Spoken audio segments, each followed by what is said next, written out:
जय जगन्नाथ आसिक मंदिर में पहुँची गली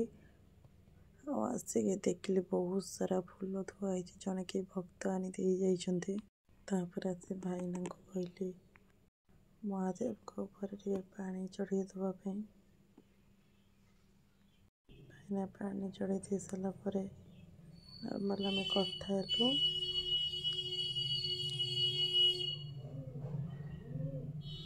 एत सब फूल गुड़ा देख बहुत खुशी लगुला क्या गोटे गोटे दिन बहुत फूल आसेनी बहुत कष्ट आम बड़माड़ करते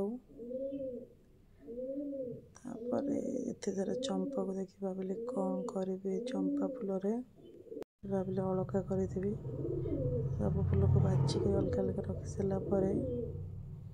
ये मु अलका कर जगन्नाथ माँ सुभद्रा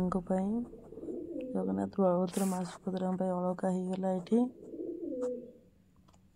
देखते केते सुंदर लगुच ये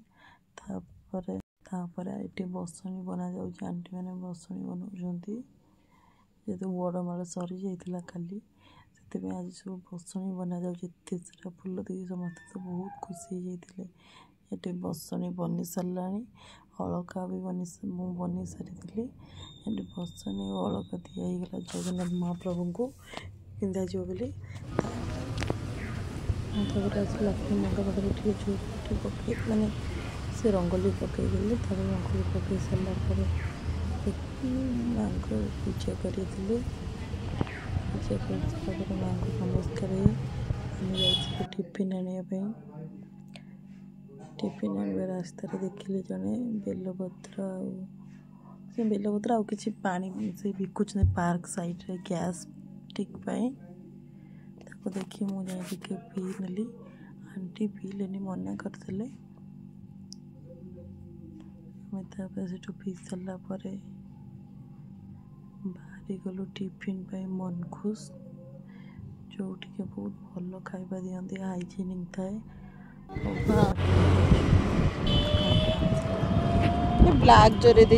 आम पुणी मंदिर फेरिकी जाऊँ समस्त सहित मिसिक आम खाइबू मिसिक खाइले बहुत मजा लगे देखो आंटी को आसी पहुँची गलु मंदिर में समस्त को समान भाव में बाढ़ी सारापर मुझे बाढ़ी देली मोपाई खाई सारापर महाप्रभुंर वीडियो करदेली देखो केते सुंदर वेश होती आज महाप्रभु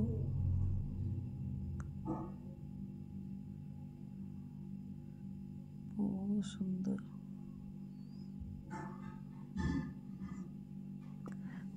एठू